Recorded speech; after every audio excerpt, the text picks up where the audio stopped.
And we're live. We're Hello, live. everyone. Thanks for joining me for the Beyond Life Paranormal Research podcast. I'm your host, Russell Reynolds. With me tonight, my guest is Austin Maynard, who is the tech manager for Nick Groff. Please welcome Austin Maynard. Thank you, man. I appreciate it. It's good Welcome having to you. the show. Good being on here. Yeah, we're glad to have you.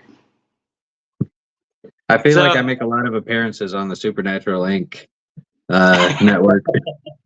Yeah, I saw you were on Greg Costa's show, and Oh yeah, and then plus me and me and KD are best friends though, so it's like, it's gonna happen one way or another.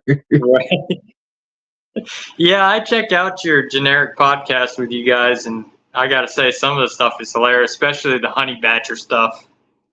Oh man, honey badger. That's my spirit animal. I just do what I gotta do and don't give a shit. Hey, Tim, welcome in. What's up, Tim? So, Nice talking to you. Nice seeing you audience on that live don't- again, Tim. Sorry, go ahead. Tell my audience a little bit about yourself that aren't familiar with you. Well, my name is Austin Maynard. I founded an organization called the Underground Paranormal Network, which kind of focuses on locations that are quote unquote underground, and in terms of like not very well known or, really kind of a hidden gem type deal. And so as I started doing that, I started meeting a lot with different paranormal tech guys, right? Like ITC guys, including KD and JW Prather, Stephen KD Halte. And all of them really like pushed me to start getting into building and like building ghost boxes and building ITC devices. And a lot of it was probably because I was bugging them so much that they got sick of me asking. So they were like encouraging me to like, just go build it yourself, man. Like, you've been messing with this stuff and working with us long enough. You should just at this point just go do it. So stop bugging us. And so yeah, that kind of started. That's how I got into that. And then KD and I became best friends, and JW and I are very close, obviously. Where's the logo? IDC Devices. Me and JW have partnered up on that. So, and the Haltes are, icons, in my opinion. But, and plus they're great mentors to me. And so, I think all of that combined, plus, a lot of the other work that I was doing with the locations and, really just experimentation and networking, it got me the opportunity I have with Nick on Deathwalker. Right. You watched me on TV today, Tracy. Oh my gosh. So, a little bit about Deathwalker with Nick Groff. You guys travel all over the world, or? Not at the moment, no. At the moment, we're currently like kind of staying in the Northeast and kind of along the East Coast. A lot of it just depends on like what the funding ends up being for each season. And a lot of that depends on how good it's put together. And I mean, Nick is he's got talent beyond this world when it comes to editing. Like, this Nick is the one that started Ghost Adventures and everything, right? So like, this dude knows what he's doing. He's been doing it for 20 something years. And so he does it very well. And so we just tried to add another element by bringing me on, I guess. Just to bring in new and exciting technology and just different experiments that he can do, which is really cool. It's really cool because, I mean, the connection that he has with the other side is fascinating. And like the way that he's able to open himself up it's almost just like, I mean, give that dude something to channel the voices through, because this dude is just like completely like in tune with everything, it seems. And um man, there's a lot of people that are like that, that you can just, they're almost like antennas, or like a lighthouse in the darkness. They just magnetically pull these things in, and it's crazy. And so why not?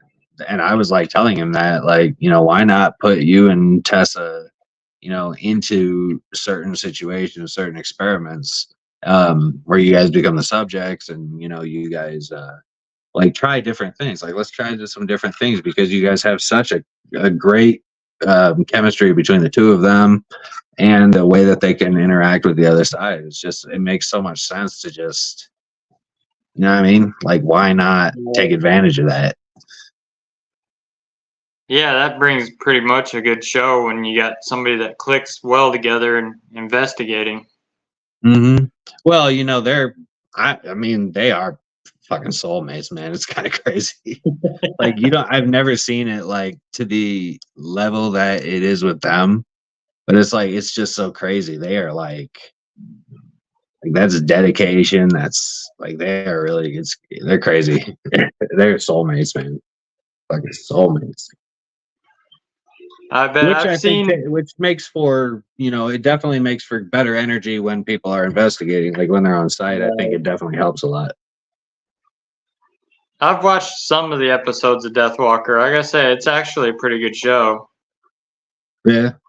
I mean, if you start, I mean, most people, Nick and everybody will say, like, start in season 2 if you're gonna watch it. Because season 1 was just kind of like the theories and stuff. It's like, and it's not even like the theories necessarily. It's not real a whole lot of investigating. It's not really where it gets exciting. Season 2 and season 3. Season 3 was a lot more exciting than season 2. And then season 4, when it comes out, man, is gonna be like, it's gonna be sick, because we got like, I'm in 11 episodes that, like, I travel around with them for 11 episodes. Mm-hmm. And so there's like, I'm there with, like, I'm the one setting up the experiments. I'm the one setting up, like, tuning in whatever I'm getting, then hand it off to Nick, right, for him to go use. So, like, I feel really comfortable with the scenarios, and I know that it's not being bullshitted, right? Like, there's no like, that's a big thing, right? A lot of people say, like, oh, it's a TV show. There's some level of fakery and trickery to it, and it's like, I can genuinely say that I do not let that shit happen. Like, I won't put it on there if I even have an inkling of something's off. Right. Like, I don't like this.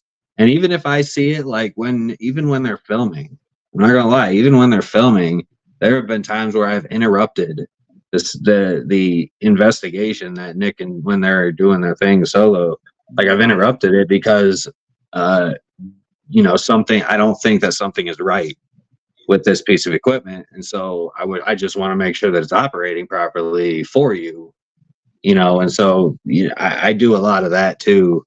But I have to do that. You have to do that, because as investigators, as a researcher, you want to maintain your legitimacy, your credibility, right? Yeah, exactly. And, like, I mean, I appreciate the fact that Dan and Nick and all those, and Justin, and Tessa, that they give me the opportunity that I have, because it allows, because the platform that Nick has, that he has, let's take advantage of that and actually try to, put some new ideas out there, put some equipment out there, and some like, just things that are really being done in the community, that a lot of people are not paying attention to, but are, like, really exploring different ideas, different boundaries, and exploring. ITC is a big thing. It's all frequencies, right?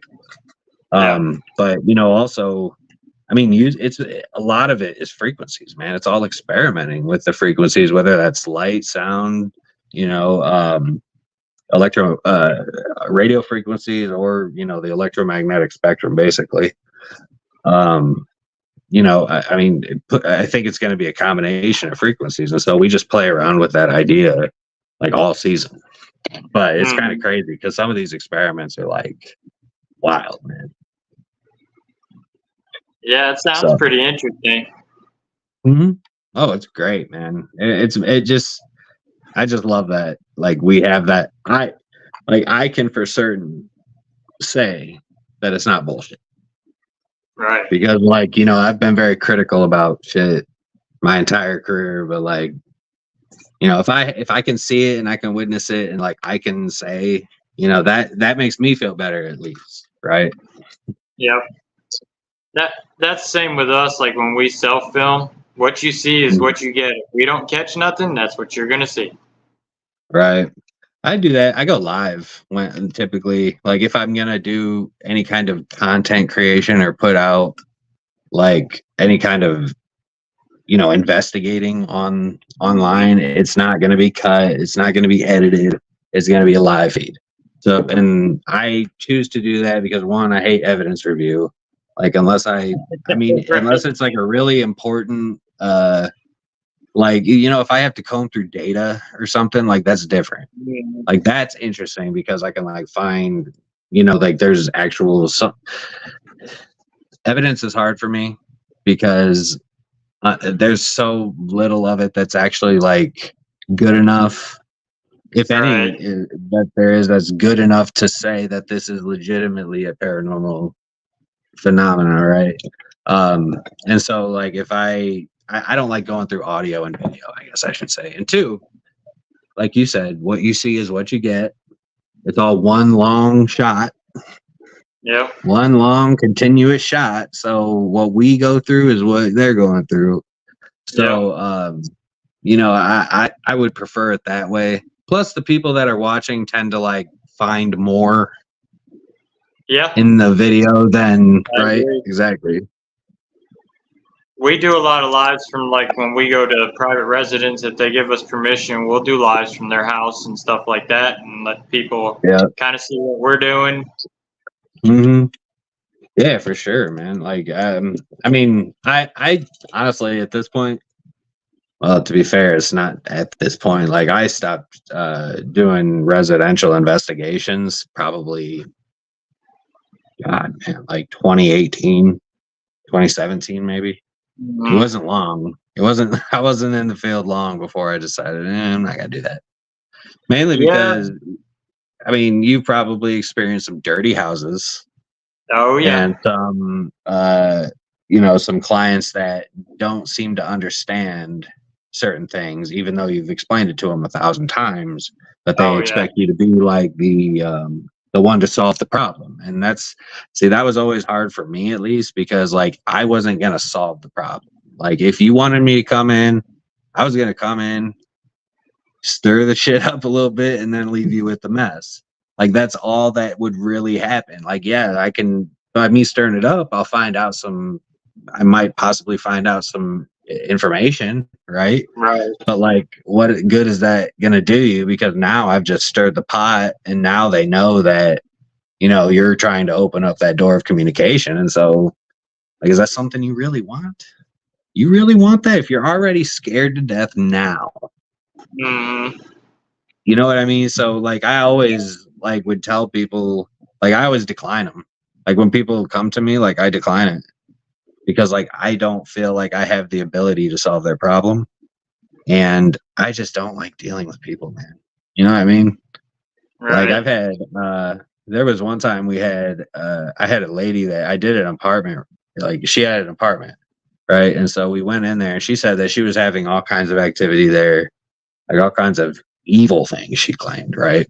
We went in there, I don't know, probably 3 or 4 times total. I mean, bare minimum. And honestly, I was questioning a lot of it. The evidence that we got, it was sketchy at best, right? And but this lady would call me 4 times a day, wanting to talk for 2 hours. But every time we would talk, she would tell me the same things that were happening, that she told me that 4 hours ago when we were on the phone for that other 2 hours.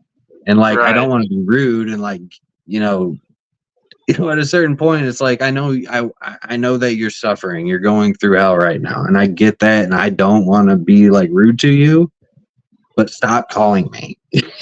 Right. Like, leave me alone. Like, I can't do anything more for you. But so that's why I just felt like, it's probably best I just don't, Right. Yeah, there's not many teams in the field much anymore that do residential. We're one of the few, besides my friends Raven's Eye Paranormal. We work together on a lot of them. Are you sure about that?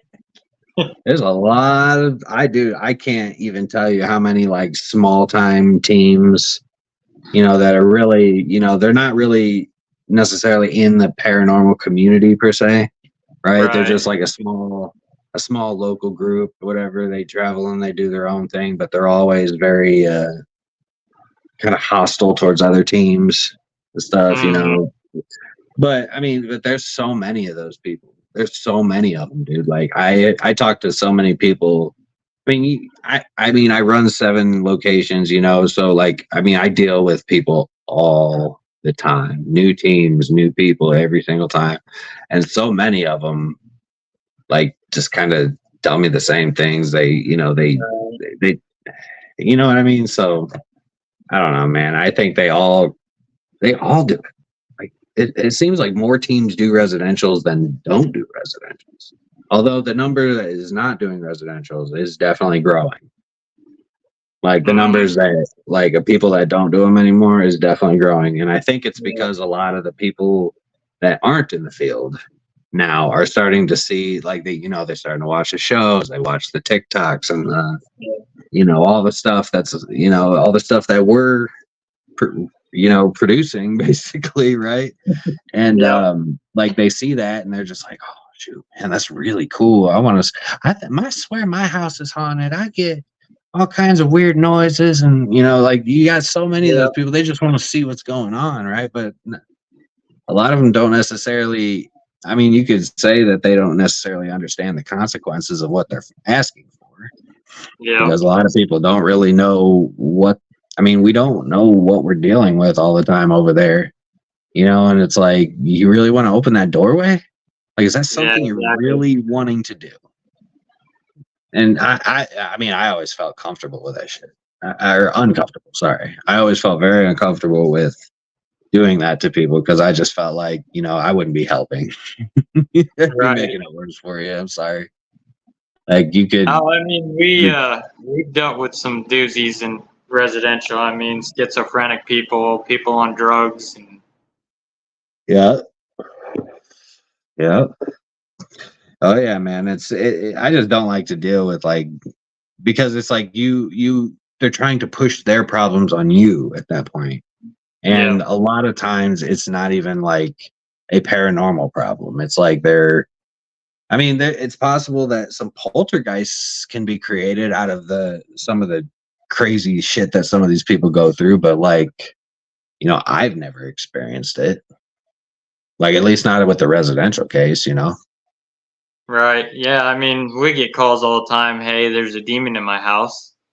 9 times out of 10, you go there and it's either a regular spirit or there's nothing there. It's just something they implanted in their minds.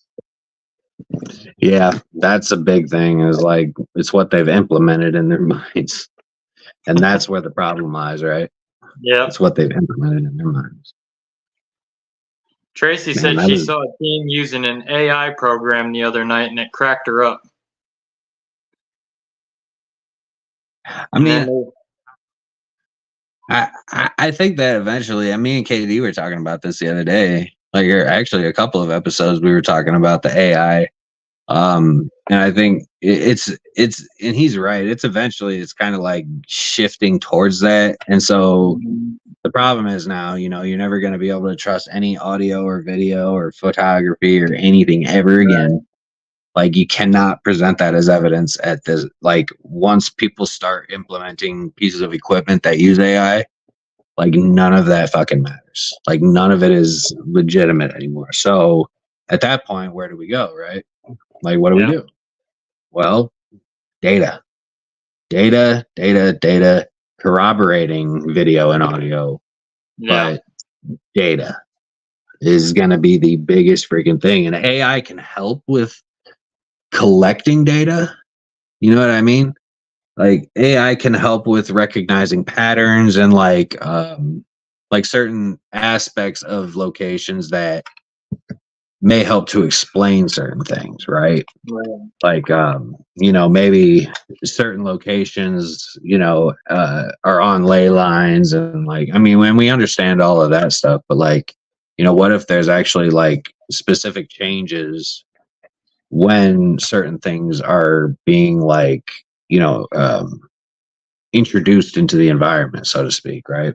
Like different people, different energies, different, how does that affect the environment? And you can measure all of that stuff. And so like when you do that and you collect enough data from different supposedly haunted and historic locations across the country, across the world, I mean, there's going to be a lot. I mean, there's going to be a lot of positives to it, I guess. Right. But there's going to be a lot of downsides. Like, I mean, at a certain point, you're not going to be able to trust audio, video anymore. Like, it's just all going to be like, I mean, if it's hard to trust already. Yeah.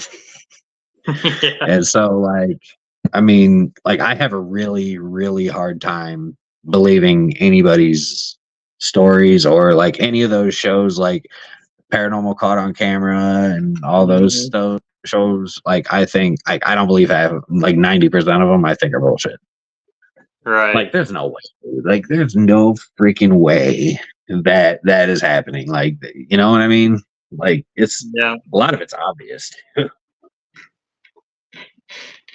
Well, that's like the ones that like to fake the stuff, that hook a string to a brick and have someone standing on the other side out of frame and just pull the brick across. Yep. And I think that TV shows like Paranormal Caught on Camera and Haunted Case Files and all of these kinds of, those shows are the shows that are ruining the field.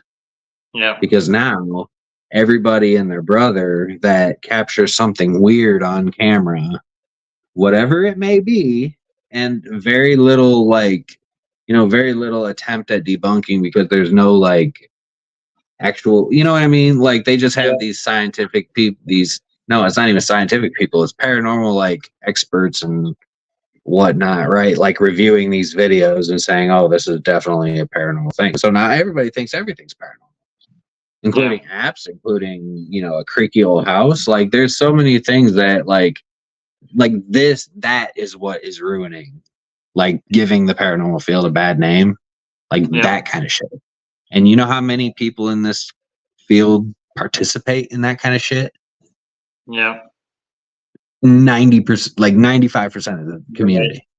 95%. All the people that are bitching about the field being ruined by the TikTokers and the content creators. No, guys.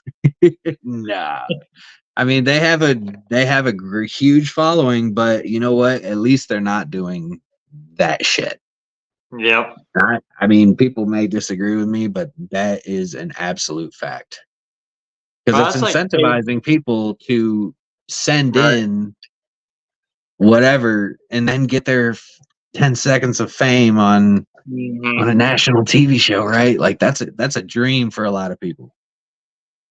That's like KD and I over the weekend. We were talking about one app, and it's made by Unity, which I never knew that. KD was telling me Unity makes video games. And they use that. A lot of people use that app for paranormal research, and they trust all that. It's kind of wild when you think about it, isn't it? Yep. I agree with Tim. Yeah, I do too. Well, the thing about, I mean, I think that he's right. Real-time analog frequency. Tim, it's radio frequencies, man. Like, it's radio frequencies. Like, radio frequencies are there's a vast range of radio frequencies, and radio frequencies are really only a small part of the electromagnetic spectrum. Right. So when you're talking about like radio frequencies, though, are universal. Like they've always existed. They have existed since the Big Bang, right? And so, like you would imagine that regardless of the state of existence in our universe, radio frequencies are across the board. Like they are available across the board. Or they're everywhere. They're around us all right now. We're using radio frequencies to do this podcast. Yep. But I think that, and what's interesting, dark matter, right? Like the theory and everything. You know why it's called dark matter, right? Mm-hmm. Do you? Not really. Gotcha. No. So dark matter is called dark matter because it does not interact with photons, which are light particles. Basically, it's all the information that basically creates the visuals of what we perceive, what we see in our reality, right? But the universe, we only can see about like 20% of what actually makes up the entire universe. Like the other 80% is called dark matter because it does not interact with light particles. Right. But it's there. But since we cannot see it because it doesn't interact with light particles, it's dark matter, right? We don't know what the fuck it is, but it's there. It's all around us. Right. All the space between me and this phone is filled with dark matter. Right. Yeah. And so dark matter exists within our own actual reality. We just can't see it because it doesn't interact with photons. So what exactly are we missing?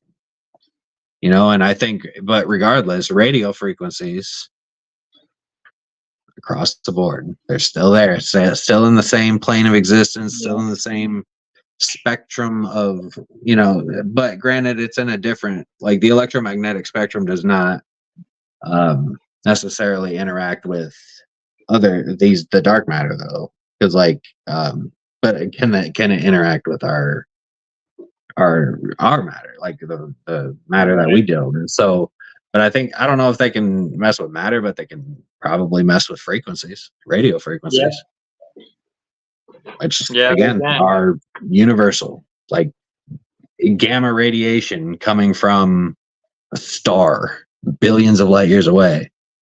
Guess what is a radio frequency? Yep. Tim said CERN fired up again today, probably playing with dark matter experiments again. CERN, a lot of people blame CERN for the Mandela effect. You realize it? Think about that shit though. Yeah. Like that's when they started messing around with like the particle accelerator, like full on.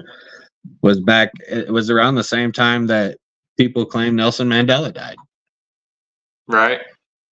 Which is how the beginning of the Mandela effect, which is just kind of, it starts making you think, man, like maybe, yeah. I don't know, right? It's kind of crazy. Makes you want to go out and research it and try to find how true that stuff is. Our universe there's so much about our universe that has not been like that we have no idea about, like that we have no remote clue on how to even detect, let alone understand. Like we're just now kind of being able to detect dark matter, like, and dark matter has always been kind of like an accepted thing within the scientific or within the astrology community, at least, or no, astronomy community. Astrology is like horoscopes and shit. No. the Yep. astronomy community. And so like, you know, when they're only able to detect it based on gravitational lensing, right? So like once we kind of have a better grasp on the concept of dark matter, like then we can start, you know what I mean? Like we can really start diving into it more.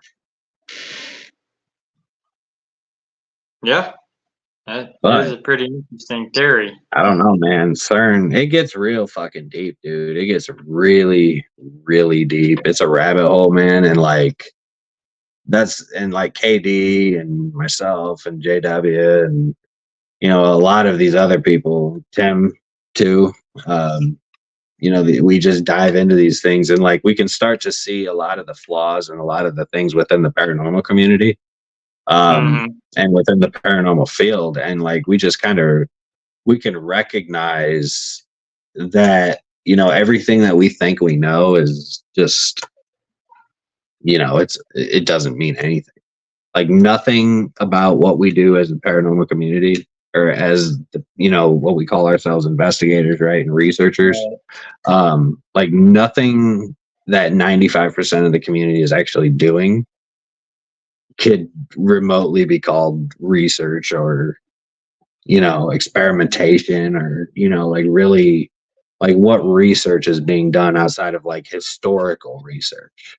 You know, you Hmm. asking questions and ghost hunting, you know, doing a call and response thing is not research. It's doing a call and response in another haunted location. You know, Right. so like why isn't anybody really diving into like, you know, ways we can try to push the I guess the stigma out of the you know push it out of the public, you know, like we don't want there to be a stigma. We want to be accepted and looked at more legitimately. So, but yet we're still using a lot of this bullshit. We're still doing a lot of these stupid methods that, you know, we've been doing for 20, 30 years. I Hmm. mean, like, well, how many different ways can we detect EMF?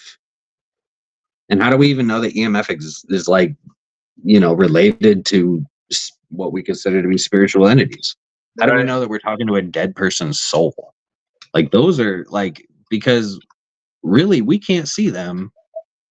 And so they could say whatever the fuck they wanted to us, and we wouldn't Right. know the difference, would we? Nope.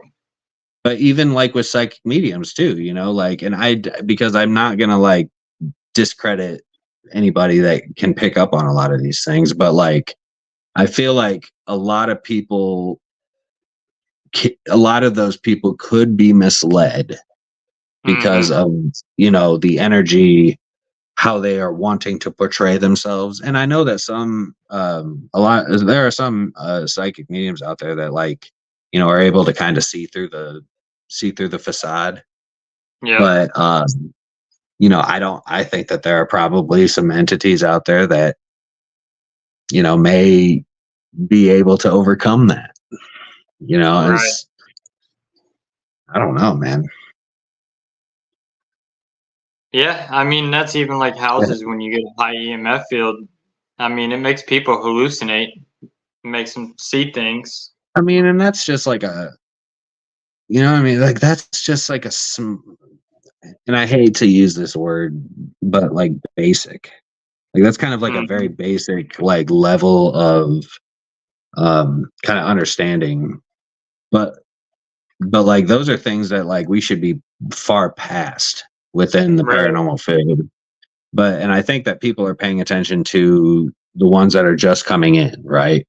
Hmm. Like the people that are seeing the stuff on TikTok and you know everybody majority of the field. I'm not gonna say all the field, but I include myself in this majority of the field. You know, got started ghost hunting because of what? Ghost adventures, right?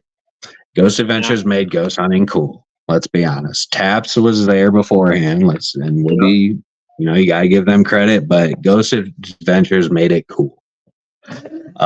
And so after that, but like, you know, what methods was, you know, how were where did they get their knowledge of any of this stuff from. And like that's where I guess my question lies, is like, where is any like hard data, Hmm. to say that any of this is legitimately working or telling us anything, right? Like, how Right. do we know that that's Uncle Bob touching the REM pod? How do we know that that's what it is? If that's, you know what I mean? Yep. Like, it could just be, it could be literally fucking anything, but like EMF is not necessarily indicative of anything. Like a REM pod alarming is not necessarily indicative of anything, but people Right. always assume, like this is a big problem. The first assumption is that it's paranormal.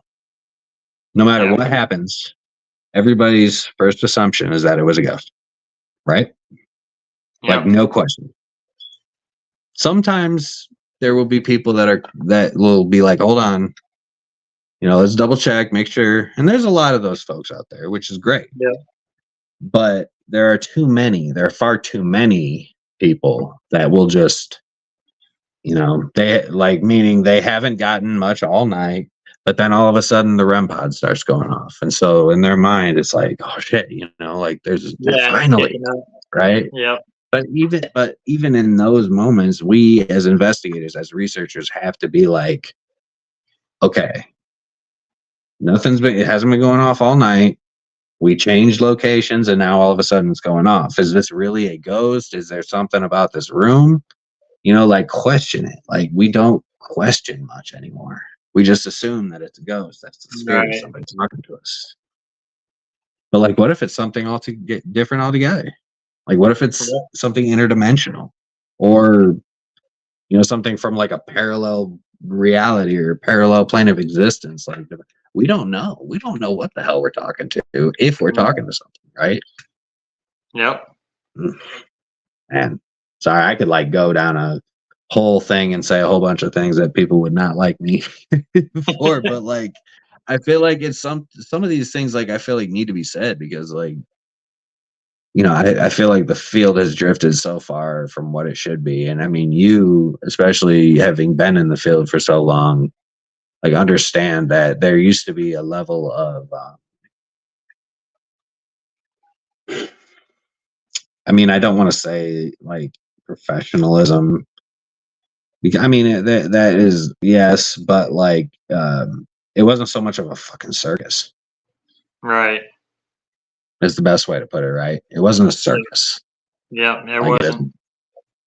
And I mean, I barely like caught the tail end of like that era, and like walked into this new era. And I mean, I'm a millennial too, so like that fucking, how, that seems to just be perfect, because even as a millennial, I started at the end of the era where technology was like minimal at best.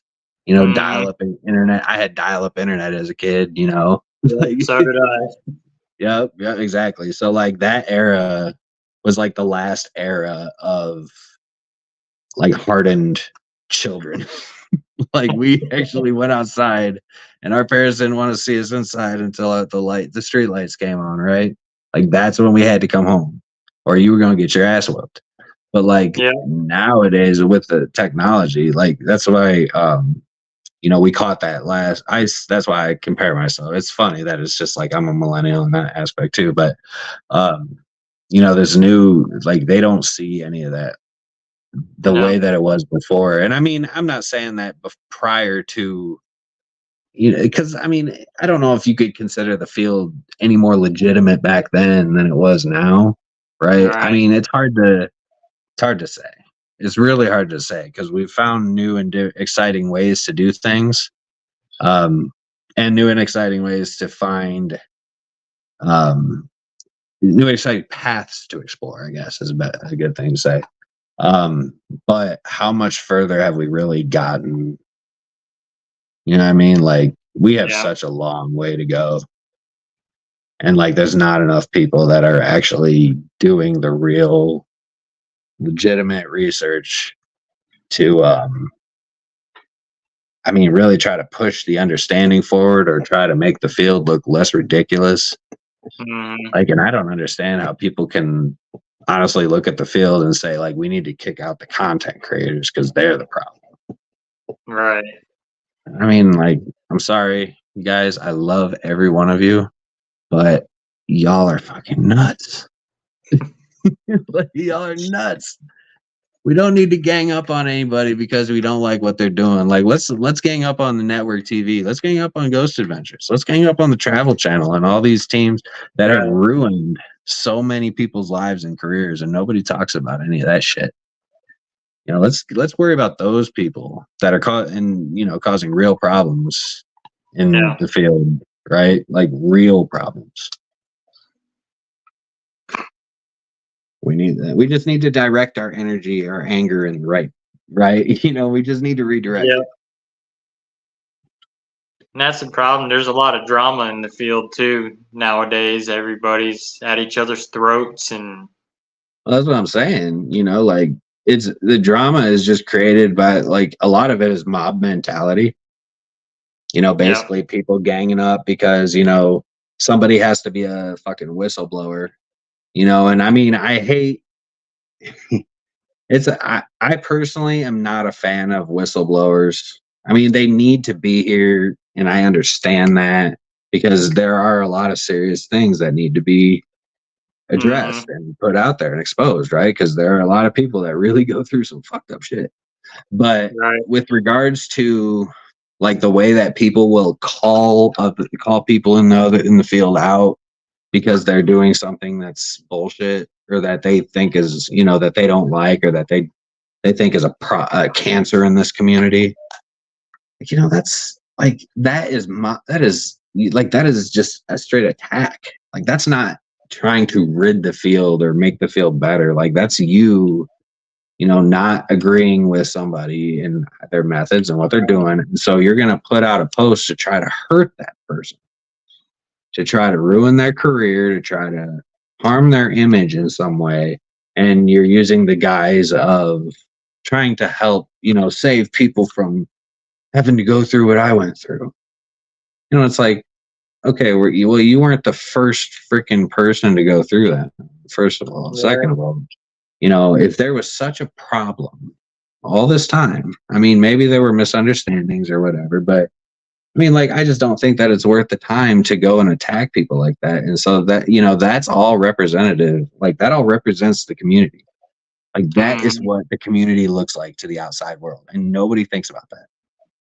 They right. think that, That's oh, we true. need to remove the problems. It's like, well, then let's remove 90% of you Yep. because, you know, and I mean, obviously, like, that's not what the solution needs to be. Like, that's not the solution. We just need to realize where we need to focus solving the problems. You know what I Yep. mean? Like, our priorities on problems. Like, there are certain things that really should be addressed before other things instead of trying to like turn against one of our own, I guess, right?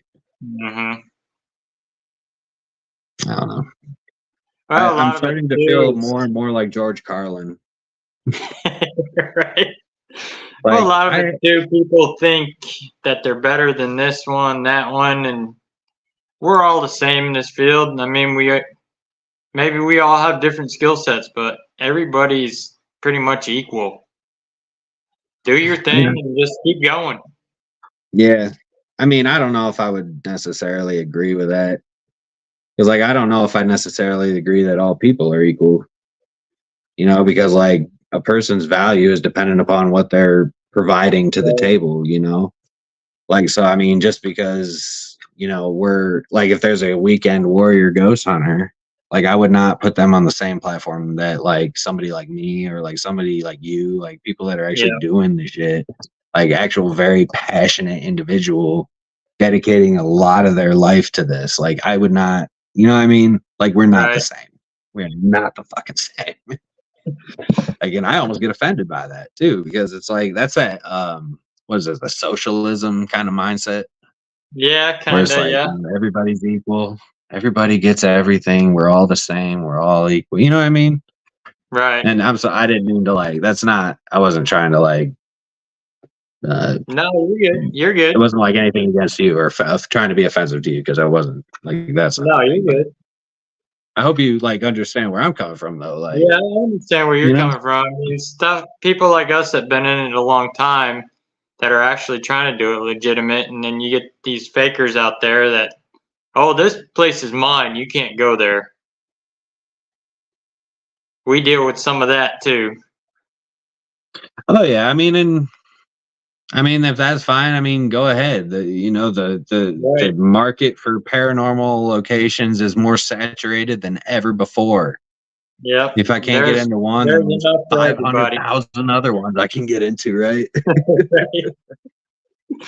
Yeah, there's enough for everybody.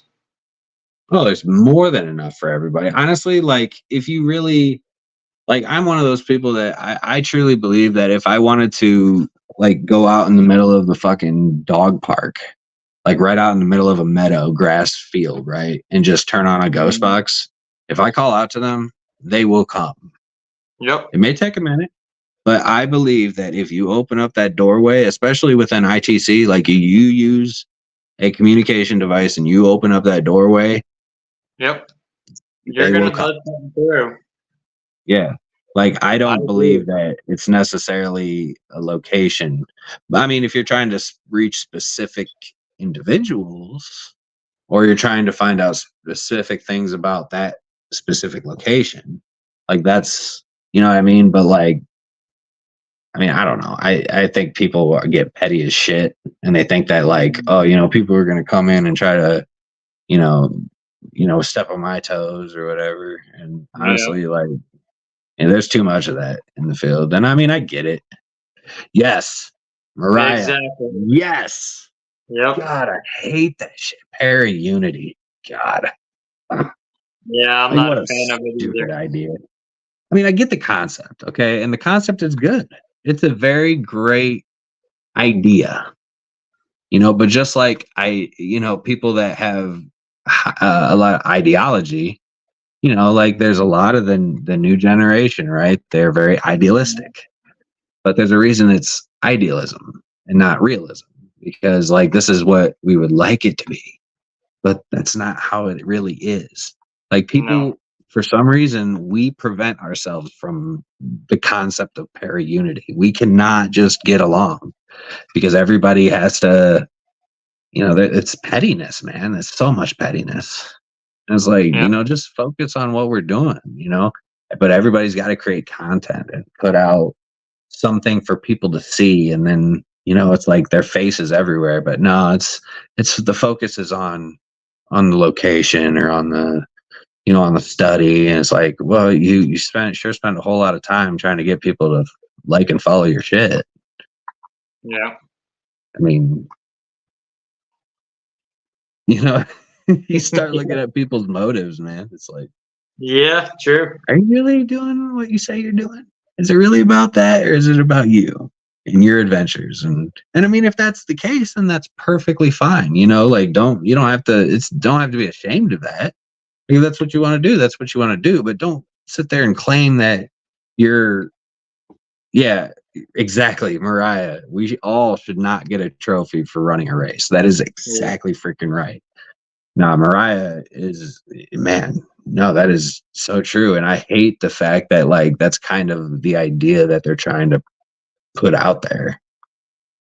And it's like, no, it's like trying to compare, like when you're looking at sports, right? It's like saying that all NBA players in history were exactly the same Yeah. because they put on an NBA jersey.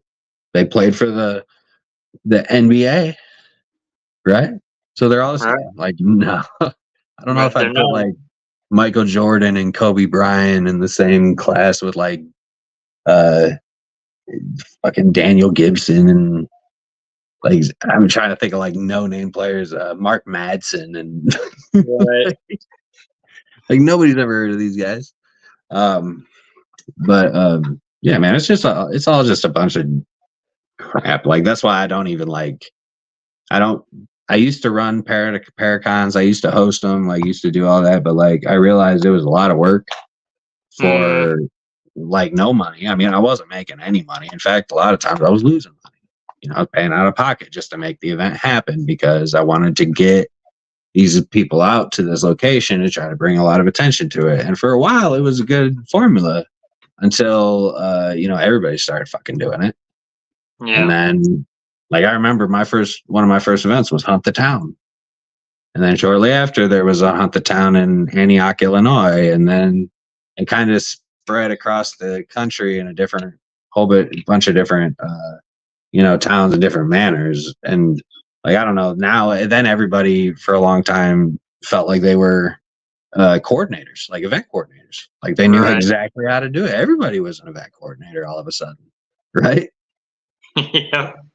And now people have figured out the formula that you don't necessarily have to own a location in order to be able to go something for free or to, help with, helping to be involved in a location. You don't have to own one. You can be involved and do help with tours and everything without owning it. And so now everybody's started to figure that shit out. So now everybody runs a location, right? So there's no shortage of locations. There's definitely no shortage. But it's all led to this moment over the last 5 years. It's kind of wild. You really think about it. It is kind of fucking wild. Like over the last 5 years, since 2018, I guess, really. 2017, 2018 is when it really kind of went like that. You notice that? Yeah. Yeah, I did notice that. And now it's like everybody's a content creator. It's it's almost like a new fad. It's weird. Right. Well, I used to be what's a DJ the next big too. thing? And for a while it was everybody was a medium. Yeah. And that's still the case. Everybody and their sister is a psychic medium or a sensitive or an empath or and it's funny because every time I deal with these teams, every time a team comes into one of my locations, that person has to announce that they're a psychic medium. They have to say that. And it's I don't care. You don't need to tell me. First of all, and I don't understand why, if you are truly a psychic medium, a lot of true psychic mediums do not introduce themselves as psychic mediums. Right. They don't go around glorifying it kind of thing. I mean, they a lot of them will take advantage of it, which is, that's life. You got to do what you got to do to pay the bills, and you take advantage of your talents. That's the dream. That's the American dream, is being able to do what we love to do and make a living, right? And be able to pay the bills, right? That's the American dream. And, and that's great. But, when somebody comes up to me, just a random team, I can just tell, you're probably not a psychic medium. You have intuition. Yeah. Intuition is if you don't know what intuition is, guys, intuition is the ability to put two and two together. It's the ability to figure out things based on senses you can sense there's tension in a room by the way that their body language is, right? That's intuition, is saying that, oh, these guys just had a fight or they arguing or something, right? So now you go into a haunted location. Oh, it's an asylum. I bet there was some suffering here. And so and you don't think about it, of course, right? You're not going to think about the fact that you're going to do that. But what do you think of when you think about a haunted asylum? Oh, you're thinking about people going crazy, killing each other. Abuse, neglect. Yep, a lot of abuse and neglect in them. Like restraints, the padded cells and stuff, right? That's what you think of. And even if you don't, even if you're not looking into it or even consciously thinking about it, your brain already has that idea in its mind. So you can go into that if you know anything about a location, anything at all, even what it was, if you know what it was, it's out the window. Bias is out the window. I mean, it's completely biased. People don't think about it, but it really is. And so they'll think that they're putting two and two together because this is what they're picking up on, or this is just a thought that popped into their head, and they think that that's Yes. They have a thought they have something that pops into their head, and they think that it's they're reading, like, and I know I probably laughs at this too, but like I know that there are some psychics out there um that will, that they claim that their communication, or like the things that they're picking up on, are literally just like the thought that pops into their head. Whatever whatever, like if they're in a schoolroom and they think of, like your imagination runs wild. You go into a classroom at a school, right? And you instantly like imagine like kids being in this room, right? All the freaking, you think big desk, you think of all this stuff. I mean, yeah, it's just so obvious. Like it just gets so obvious, and it's a shame. And I know that everybody wants to, though. Like that's the thing, is like everybody wants to be a paranormal researcher or a paranormal investigator or a psychic medium or that, right? Like they want to be this, but like, sometimes you just can't do it. Like, especially psychic mediumship and sensibilities. Like, you're not John Edwards. John Edwards is a perfect example of intuition over psychic abilities. Like, just call out a random generic name into this section of a crowd and hope that one person responds. Like, if you see one person's reaction, you know what I mean? Like, but it's so vague questioning. It's like, oh, man. I'm just bitching at this point. Well, that's just like your magicians that do all the mind tricks on people. Well, yeah, it's illusion. Yep. But yeah, an illusion, you feed off of the crowd a lot of times, right? Yeah.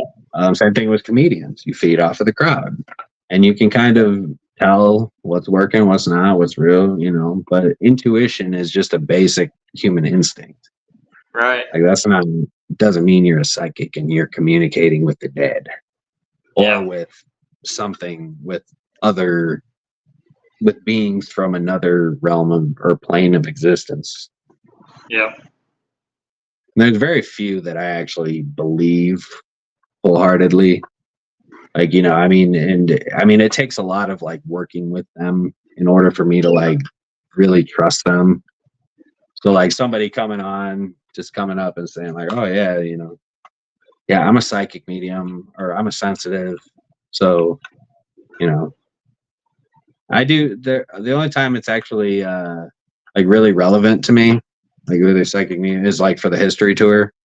Like when okay, the teams will come, I don't want to give information if somebody's at least claiming to be a sensitive, because right off the bat, but I appreciate the legitimacy of like the attempt at the legitimacy of that, like like they're trying to eliminate the chance of like, her hearing anything or him hearing anything, right? Right. Yeah.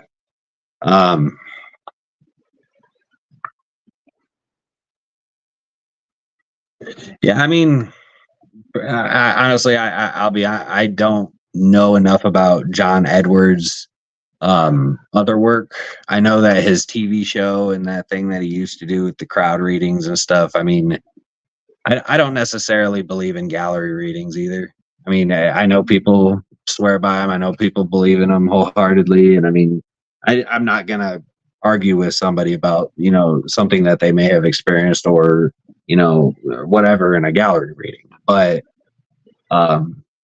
from the skeptical side, from the scientific side, like from the scientific viewpoint and like, hard data, hard proof type of thing, it's like really hard for somebody to like, for me at least, to look into that and see and think like, and not like wonder like, okay, I mean, you see, I mean, and I know that you understand what I'm saying, Mariah, for sure.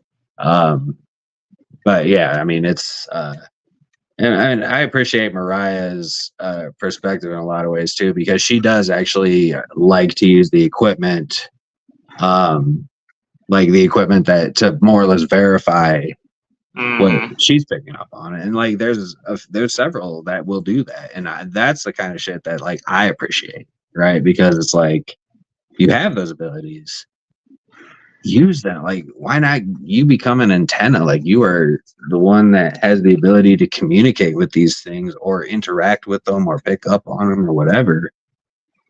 Like you should be the one holding the recorder or the, you know what I mean? Because it's like if they might feel more comfortable approaching that person than someone like me who has no real abilities, at least none that I can control.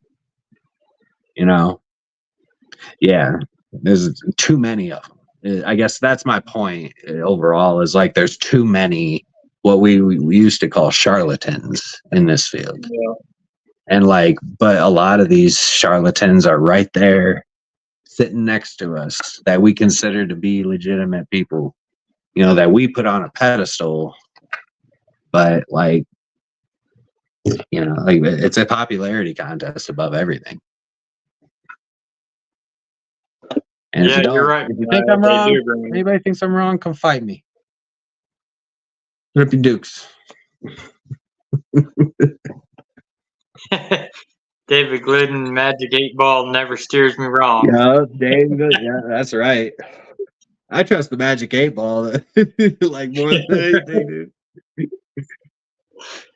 dude. Dave's a good dude. I like Dave. Tim says, Tim, I would. Yeah. I mean, I agree to an extent. I think some people are. I mean, yeah, I think that everybody is to an extent, right? Yeah, like you said, but obviously, like guys like Mike, my partner Mike Ring, like that dude is just like that dude is a lighthouse in the darkness. Like he is going to attract them and bring them, you know, bring them to him. It's weird. Like wherever he goes, man, it's just like if there's something there, he's gonna find it. It's those people. But like I don't know if like somebody like me, I'm not nearly as big of an antenna. And I don't know if I have the ability to tap into it. People have told me I am, but like I feel like I'm too guarded. Like I'm too like logically minded where like I don't, you know what I mean? What place do I feel that empaths have in the field?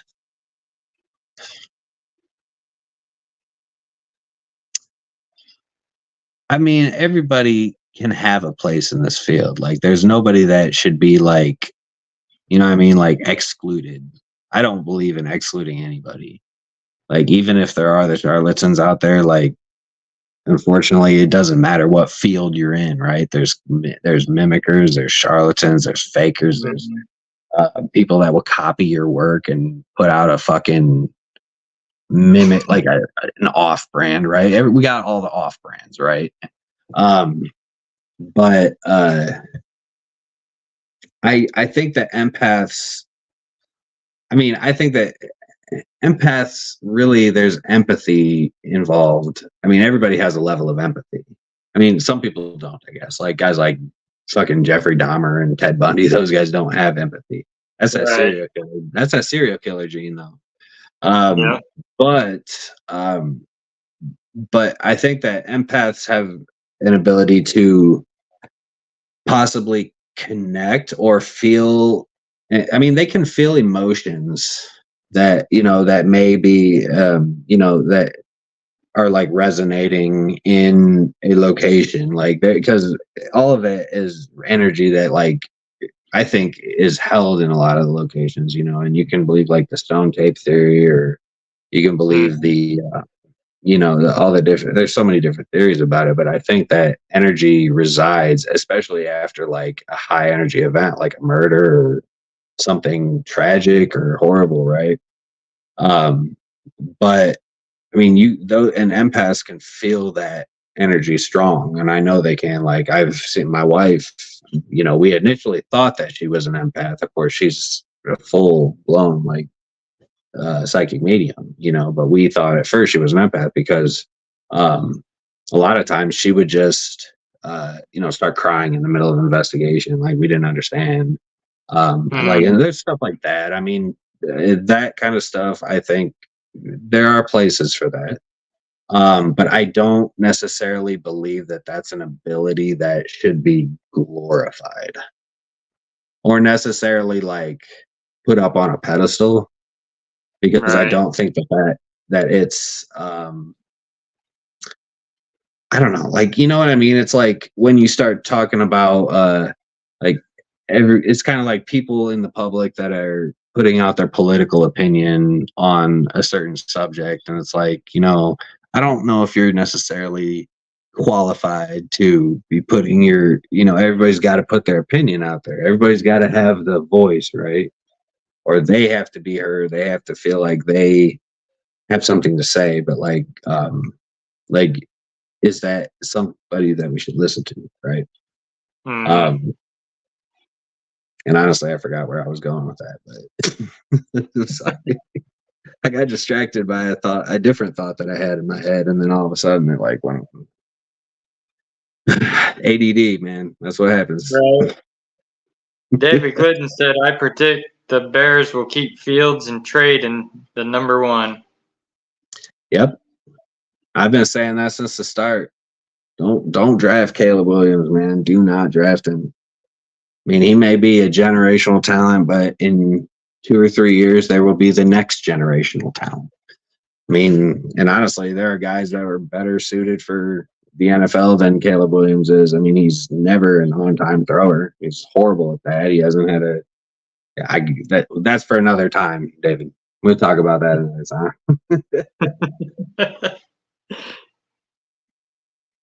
But yeah. Anybody in my audience has any more questions, shoot them out in the chat. Yeah. But yeah, no, empathy, empaths, there is a place for them, and I think that there can be helpful in certain. I mean, they're always helpful. They can be helpful with a lot of these investigations, especially if there's an entity that wants to portray its emotions, or try to like give a message or something, right? But like, I don't necessarily think that it's something that needs to be introduced. Like, you don't need to introduce yourself as an empath. It's okay. Like, you don't need to. It's okay. Sorry. Man, That's like the whole REM pod can you theory tell too. that I'm tired of a lot of shit? Yep.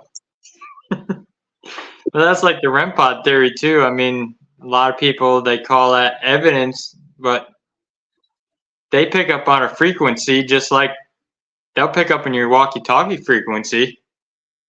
Oh, You yeah. squeeze that And button, baby you're monitor setting REM pod on. frequency.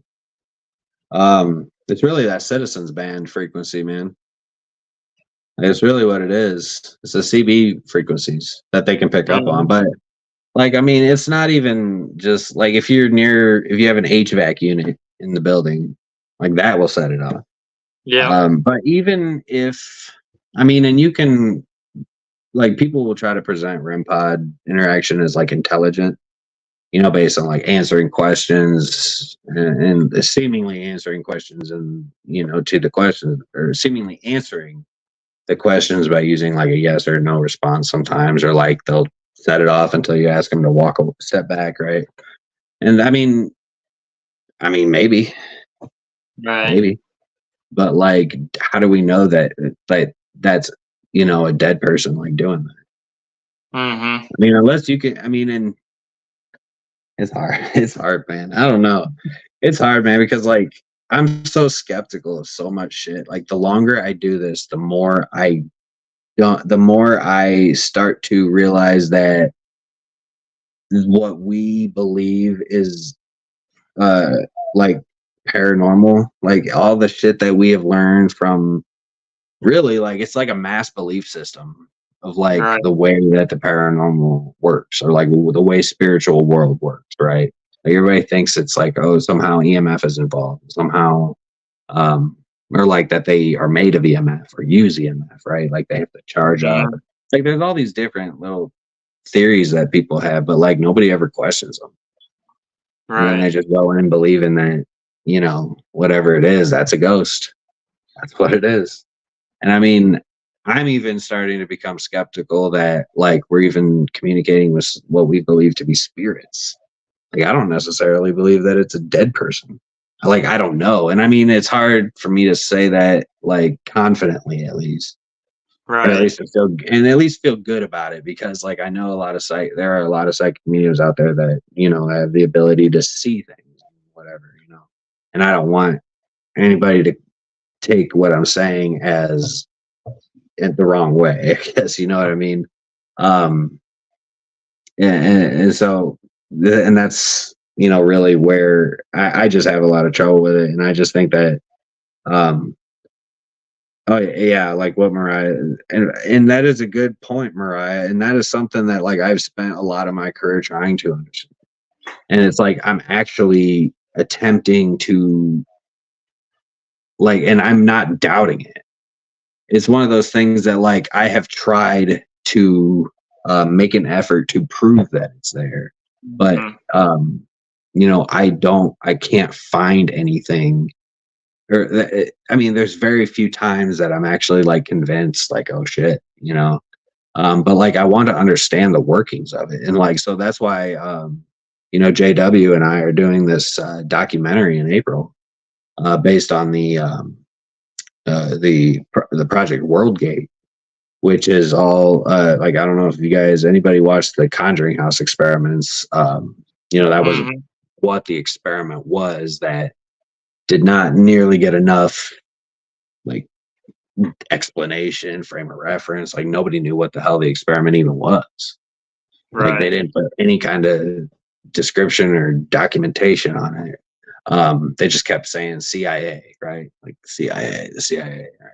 Because that's all it was. That's all they said. And it's like there's so much more to it.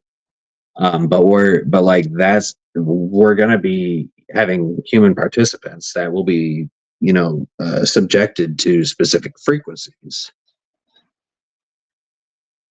Yep. Yeah, that's a good point, Mariah. Like it is true. I mean, but as investigators, and as researchers, we should be asking the question. We should be trying to understand, but like too many people will like block the shit out. And granted, I may not understand I may not even have a really good grasp of what it's like to be a psychic medium, and I don't like, but I'm trying to. I want to understand is the whole point. Like I want to, and I am actively making an effort to understand. You know what I mean? And so like I've had plenty of those. Um, I've had plenty of instances of like testing. Like trying to put the abilities to the test. I do that with anybody. Like that's one of the things I do. If they introduce themselves to me as a sensitive, I'll put them to the test. Right. Like, and maybe that's like it's one of my first instincts is to like put them to the test. Right? Exactly, Mariah. Exactly. Like, you really like you should know. You should know what city we're in. Like, why are you asking a spirit that? Like, it's pointless. Yeah. Um, but I mean, I don't know. Maybe that's why like I've become so. I don't know. Like I stopped doing the events. I stopped like really kind of. I stopped ghost hunting. That's what my problem is. That I stopped ghost hunting. I don't ghost hunt anymore. Like I don't go out and find these locations. Like go out to these big locations. Like I don't go. Like I mean, I have locations that I can investigate at any time, but I don't typically do it. And the reason is not because um, it's not because I don't like investigating anymore, but it's because I feel like there's so much that like I can only do something so many times before I feel like I've hit a wall. And like, how do you know what I mean? Like when we're talking about capturing evidence, like legitimate evidence, like I'm not trying to go and get another EVP or another ghost box response. It's the same shit. Like where has that gotten us over the last 30, 40 years of paranormal investigating? Where's any of it gotten us? Like I don't feel like we're any further along than we were when Ed and Lorraine Warren were here as far as legitimacy or like Right. being viewed as a legitimate thing. I mean, maybe we are more accepted now, than we ever were before because it's become more mainstream. But like as far as our understanding, as far as like the practices and like all of the things, like I don't think we're any further along. Like I think we're Right. in the same damn position we were 40 years ago. It does.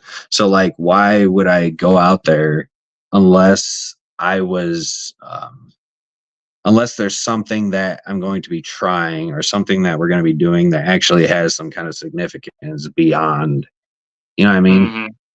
Like beyond just the normal EVP that I've gotten 600,000 times, right? Yeah. And that's so hard when you hit that point. It's like, you just, it's like very hard because like I started feeling like I'm abandoning my team. I'm abandoning it. Like I'm abandoning, like I've lost my fire or whatever, right? And it's like people don't understand, man. It's like when you get so far, you're not content anymore. Like I can't be content with the same thing for, Mm-hmm. I can't. Like, and it's not doing us in the field any good to be content. And I think way Right. too many damn people are content. Everybody's content. There's like a very small group of select people that are not content with the way that things are in the community and are actually willing to step up and do something about it, right? Mm-hmm. Like actually willing to put the work in and try to do something to, and a lot of those people don't go on social media and blast their work everywhere. You know what I mean? Like they do Right. it behind closed doors, but those are the people that are really doing the work, like the actual work.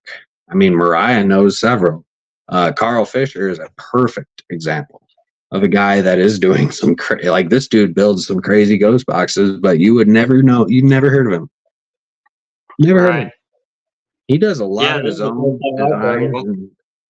Huh? This is the first time I've heard of him since you mentioned him. Well, I mean, and he's just one example of Right. many people that are, just not putting it all out there like that. And right, right, he is. He's a great guy. But like, those are the people that are actually really doing research and really doing work to try to advance the community. And I think that too many people in this community now at this point believe that doing documentaries or on a location that's been documentaryized Mm-hmm. like for like 30 times by 30 different teams, and then they put it's their own version of a story that has been told and told time and time again, right? Yeah. Like how many more documentaries are, I mean, could you even call them documentaries? Like what's a documentary exactly? Yeah, exactly. Right. I mean, can you tell me, like, can anybody tell me what an actual, like, what is the definition of a documentary?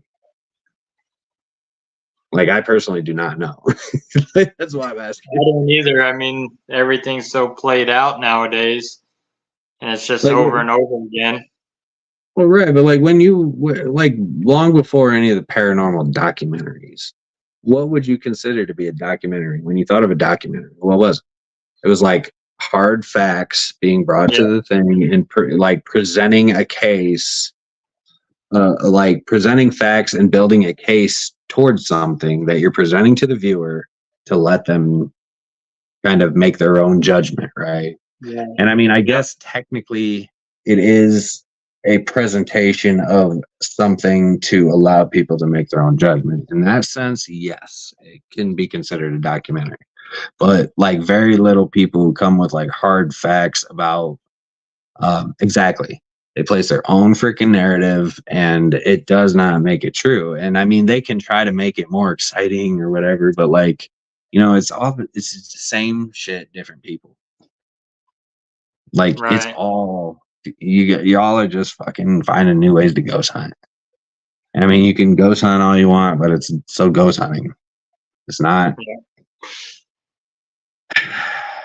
man. Sorry, I put you. I'm gonna step down off my soapbox now. No, you're I'll step good. down. I'll step down. Tracy says I prefer old cemeteries and stuff that really nobody goes to. Yeah, see, I don't even know about cemeteries though. I've always questioned, like, you know, I guess I always thought logically about it. Like, if I was a ghost, or if I was a dead person, I guess why would I hang around a cemetery? Unless I Right. was like, and I mean, I know there's the idea of like being trapped, you know, like spirits can be trapped in certain locations. But, you know, I think that is probably more likely that where their plane of existence is probably like, you know, I don't know if they experience time and space the way that we do. You know what I mean? Like, I mean, I don't know. Like, we don't know, but I would imagine that it's probably not the way that we view it. It's not our perception. Their perception might be different. And so, if Right. that's the case, like, I don't imagine that. I mean, unless there was some kind of weird, like, because we don't know what goes on, they may be trapped somewhere, like something's holding them there, you know. But, like, I don't see why any spirit would want to just hang around the graveyard. You know what I mean? You would think that they'd want to go somewhere that's like more meaningful to them. Like, that's why I look at like schools. That's why I think schools are haunted, is because, like, you know, kids have some of their best memories and some of their worst memories in these schools. Like, you know, a lot of kids make lifelong friends in elementary school. Right. You know what I mean? Yeah, Tracy. I mean, that is that is very accurate. That is And I very agree on accurate. that theory with Yes. schools because I work for a school district that's over 100 years old, and Mhm. I've seen and heard a lot of stuff in there that I Well, I wasn't mean, you able think to about debunk or find where it came from. Well, I mean, you think about, you know, some of the things that we experienced growing up, significant memories, a lot of them seem to come from, you know, their school days, right? Their days as children when times were less stressful for them in most cases. And I'm not, obviously, there are some children that have gone through some seriously bad shit, but, um, you know, like, I think that if they had the bet, like, I would go back to my old elementary school where I met my best friend of 50 years or something, right? Like, Right. I would go, you know, and walk the halls and be like, man, that was my class. That was my teacher. This is my, you know, like, and I mean, obviously not just there, but I don't know, you know, because, like, I mean, what if I would think that they would have the ability to go anywhere. Like, but that's just my, you know, my own hypothesis. Right. 98% of paranormal investigators have no idea. Have no idea of how their equipment works, much less and have a reasonable hypothesis about it. Yeah. And that's why, like, it's so easy for a lot of these you know, and I mean, I don't like to, like, you know, call specific things out, but, like, you know, like these shops, like, you know, like ghoststop.com and these kind of stores, you know, they sell different variations of the same crap. And I mean, Mm. some of it is different and unique and interesting, but I mean, I guess, um, I don't know, like, what, but that's right. Like, what basis is it, like, what's the theory behind it, first of all? And second of all, exactly how does it work? How does it operate? Like, if I were to give this to a spirit, how easy would it be for them to figure out?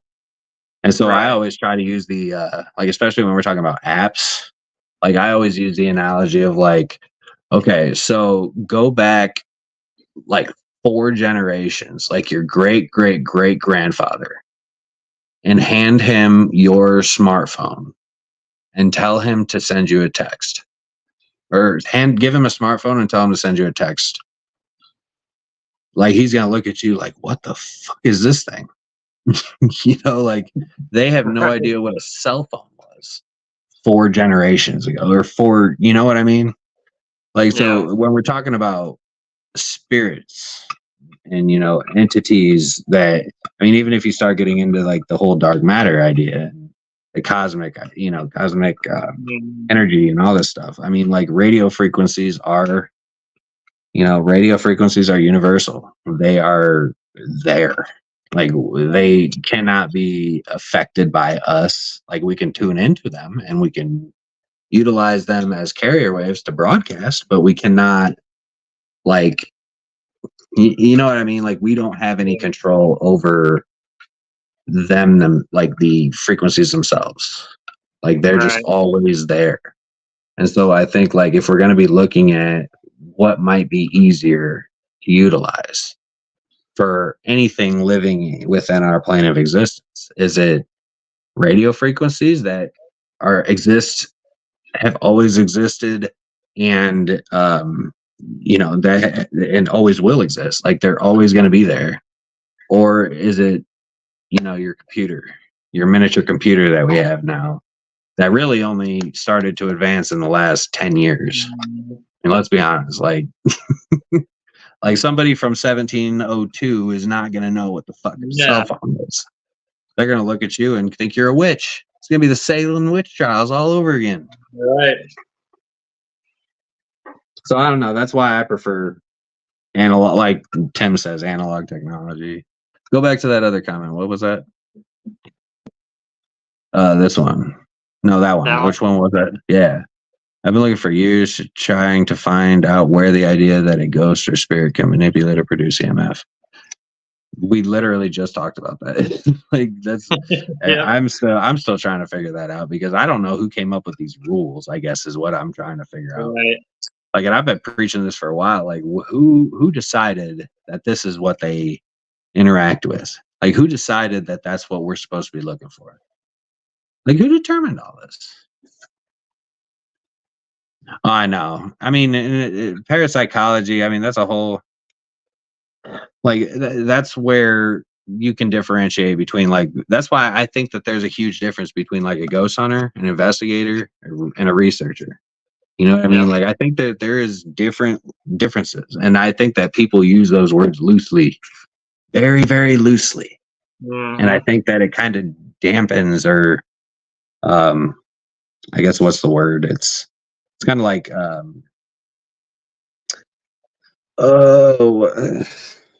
I can't think of the word off the top of my head. Saturating it, kind of thing. Like it's making it help me out, man. What is the word I'm thinking of? It's like impure. It's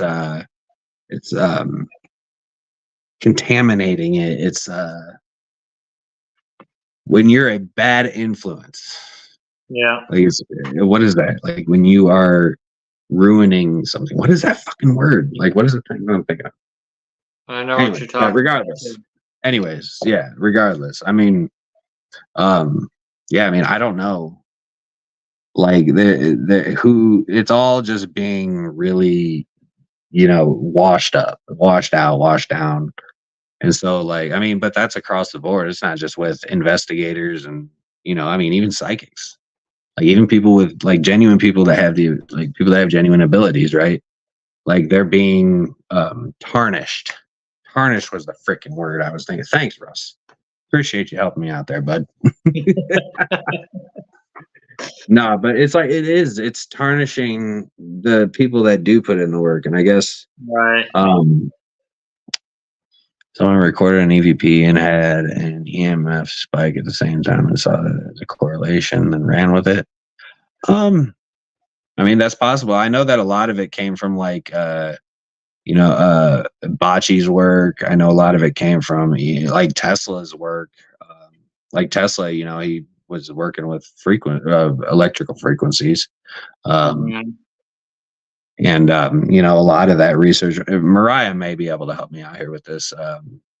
But I know, what is it? Martello Bocce was I know that he was doing a lot of work. Constantine Rodave was another one that did a lot of EVP work, a lot of the frequency stuff. But I think like EMF, you'd probably want to look more towards like Tesla, because like Tesla was really the one that was fucking around with electrical frequencies.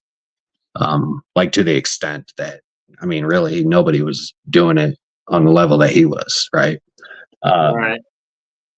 So, I mean, but like Tesla was hearing voices within the electrical frequencies.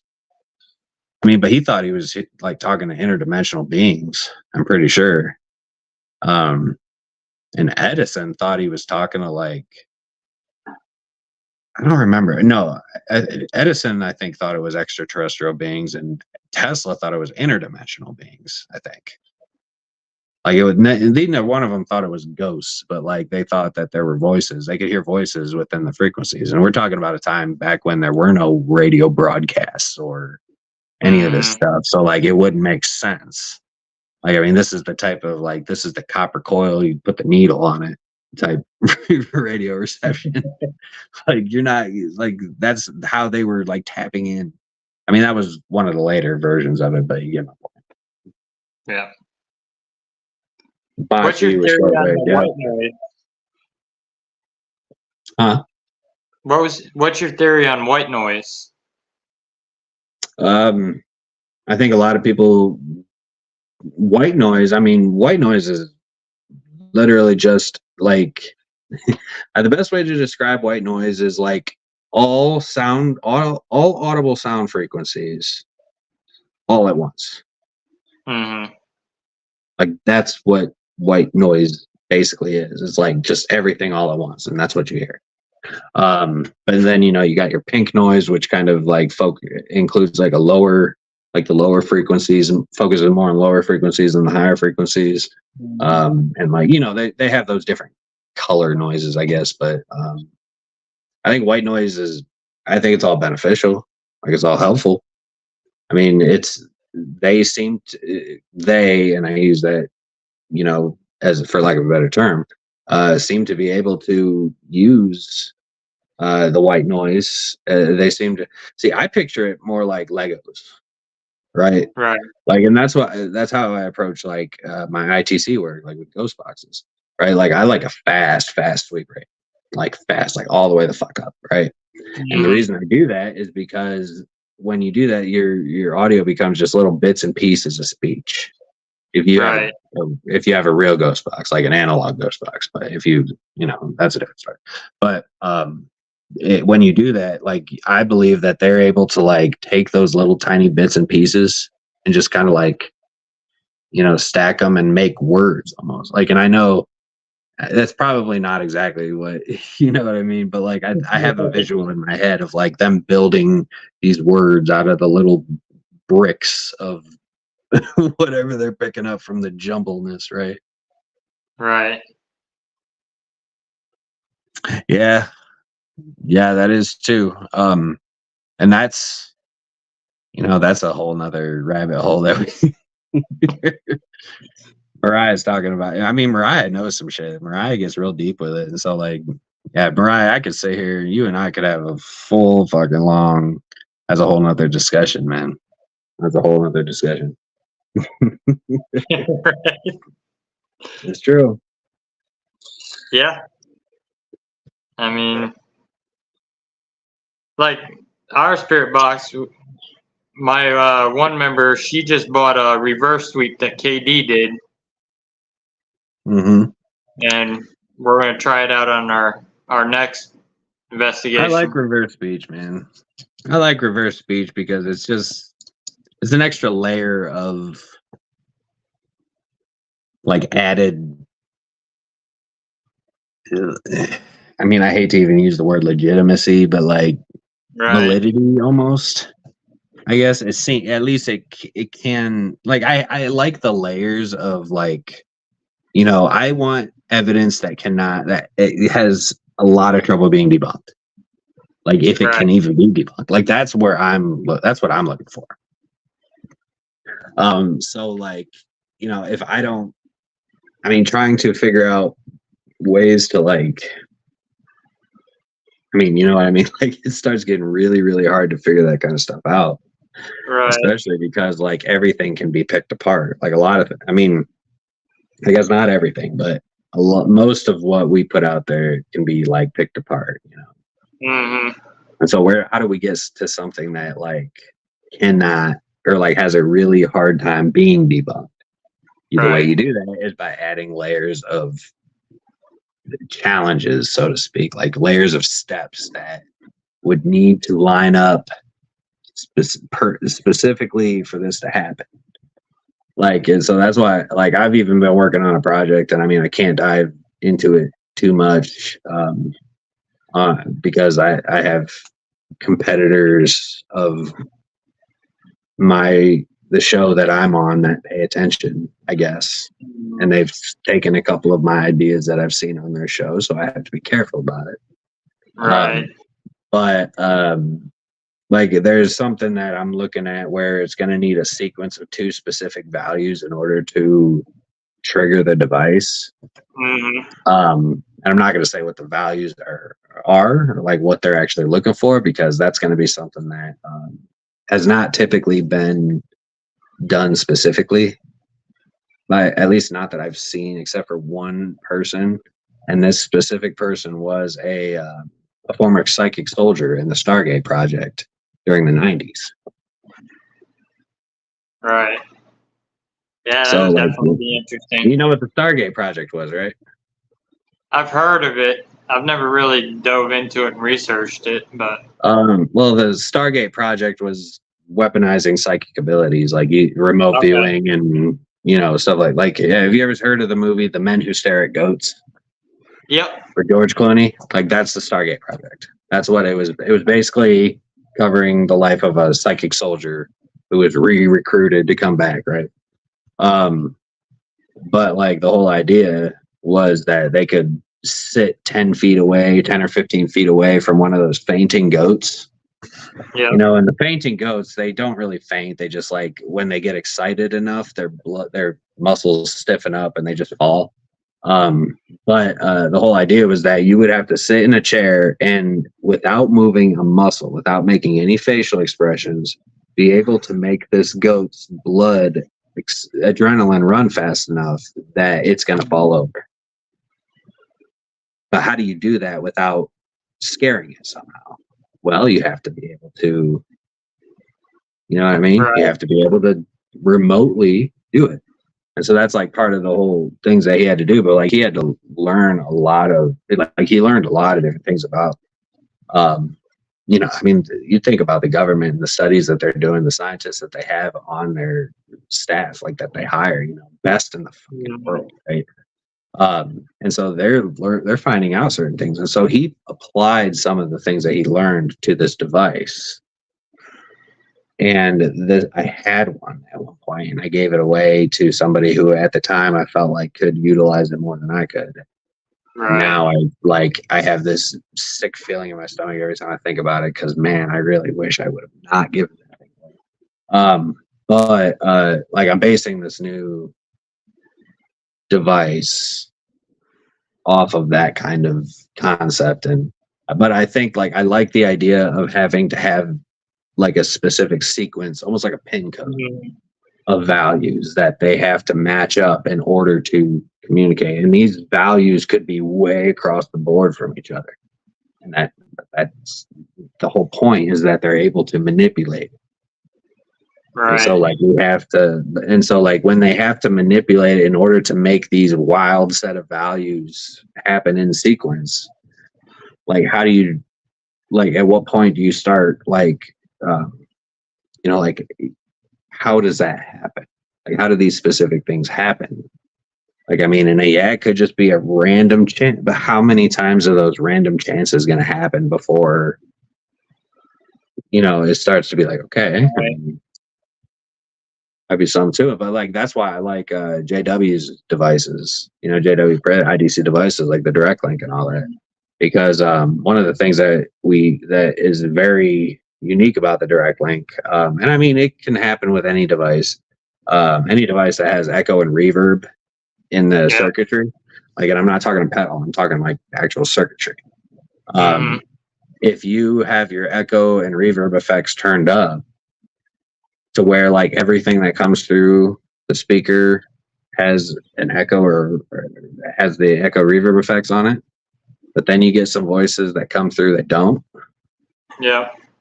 Like, those are things that are hard to explain, because how does a voice get through? Because, like, you can't skip steps in circuitry. Like, it doesn't, You can't just Right. jump a circuit and like, completely skip past it. Like, no, it doesn't work that way. If it came from the audio source, then it should have the effects. But then you get these voices occasionally that come through, and it's like, did that repeat? No, I didn't think it did. It's just like, I get way more excited about something like that than I do about anything, because like that right there to me is more legitimate than 90% of the fucking evidence that's presented today. Because it's like one of those things that's like, how does that happen? We know how circuitry and electricity works. Like, we know how things flow between wire from one circuit to another. We understand that is a factual thing that we see, and we can test it and we can prove it 1,000 times over. But so how does, you know what I mean? Like that, the only way we can explain that is that it's some kind of a direct applied voice. Meaning that something applied its voice after the echo and reverb circuit. And that is what drives me. I agree. That's right, Mariah. That's right, Mariah.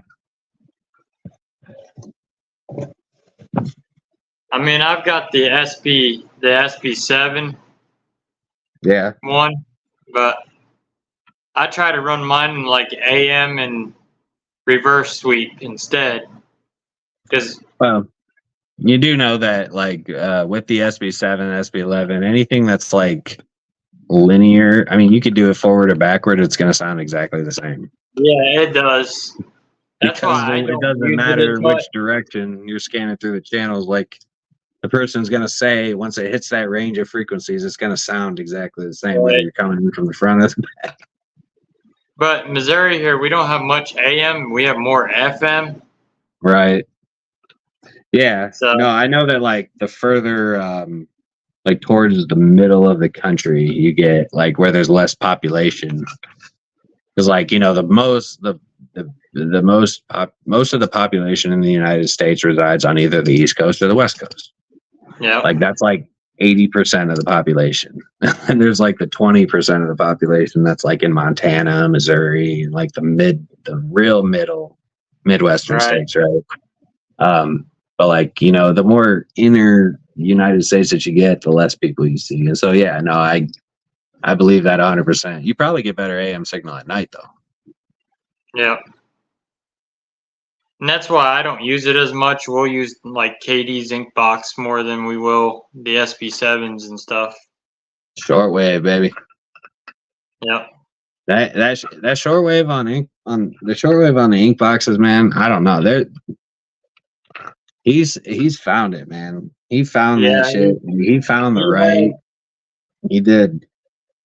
We used it one night on investigation on a bridge, and I mean, we didn't even pick up a radio station coming off of it. Inkbox just stayed quiet the whole night. And I love those times. Yep. And people look at me sometimes like, why are you excited about, or why is that a good thing that you didn't get anything? Because I know the device was working the way that it was supposed to.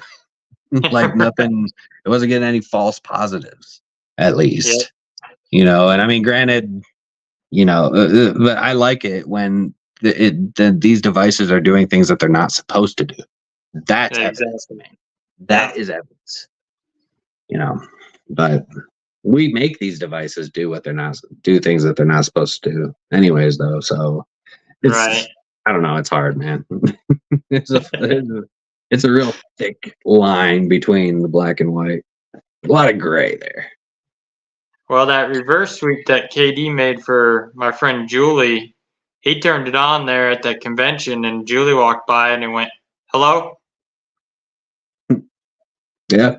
Reverse speech. I like reverse speech, but that's why, is because it's an added layer of, like if something, one word in a reverse speech is not really significant to me, because there are a lot of words that when they're reversed, they sound like something else. Right.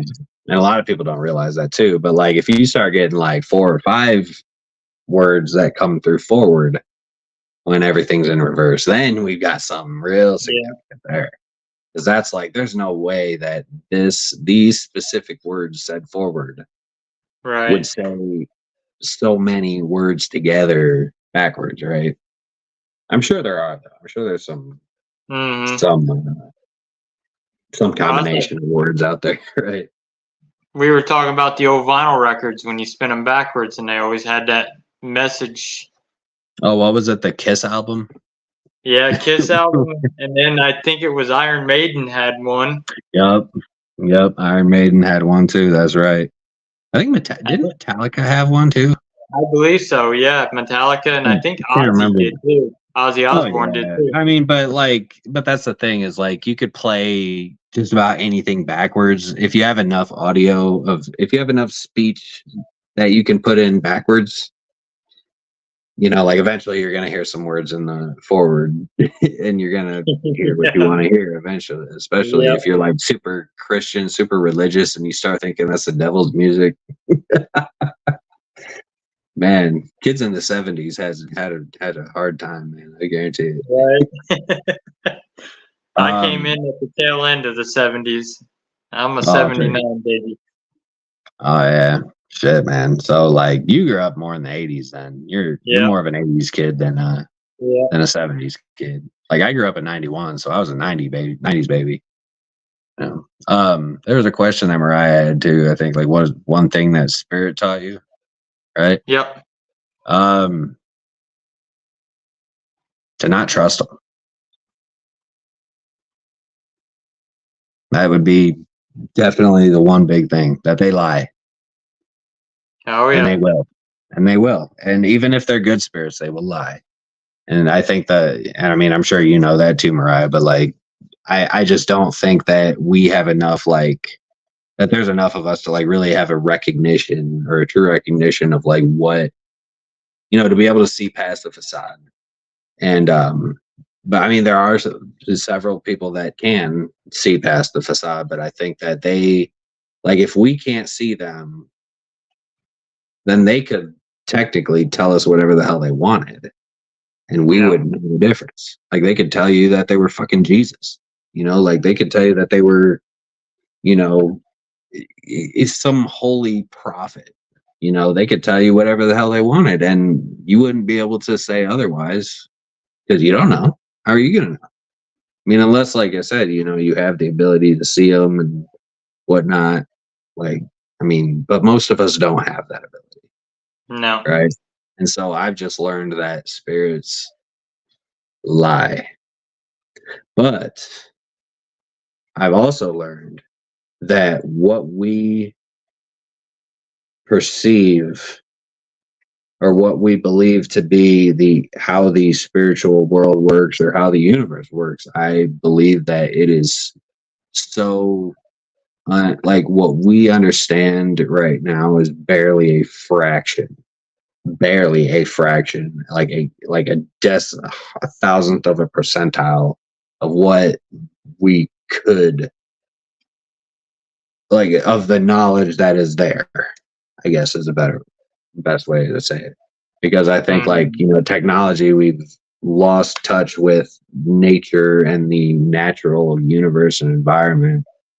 So like we don't have any kind of senses like they used to back in the day, where they did all those, ancient people did things for a reason, and maybe they didn't have an understanding of why they were doing these things, but they knew that, or they believed that what they were doing was influencing something. But like Right. they were in tune with the idea that but they believe these things because they could feel it. They actually felt these things. They felt the changes. Like they could go up to a meteorite, right, and like feel the magnetic energy coming off of that thing. But they don't have magnets. They don't know what fucking magnetism is. It's Yeah. 2000 BC, right? And so like, I think that what we believe, um like, is happening, I don't necessarily know if any of it is what's actually happening. Like, I mean, as far as I know, we could be living in a fucking simulation. Like, and I'm starting more and more to believe in the idea that we are in some kind of programmed reality. I mean, especially when you start to look at the idea of, you start looking at numerology, and I know a lot of people don't look at numerology, and I don't necessarily buy into numerology 100%. But when you start looking at binary code, you start looking at how the universe, everything in the universe is math. It's all math. Everything is math, man. And that's something JW taught me a lot about too, is that like the universe is all numbers. It's ones and zeros. Right. And so that makes you wonder, like, I mean, there's got to be some sort of, you know what I mean? Like, how does that happen? Like, there's got to be some form of intelligence, like programming or coding going on, you would think. I mean, I don't know. I mean, I'm open to all ideas, but I know that what we know is we don't know a damn thing. Like, we think we know so much, like we know very, very, very little. And really, I think we're only getting started. And that's something that Spirit has taught me. Because I've started realizing the truth, the reality behind a lot of these things. And, yeah.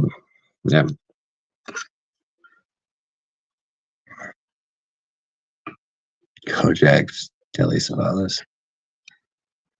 I mean, but do we know for 100% for certain that he died because of a haunting?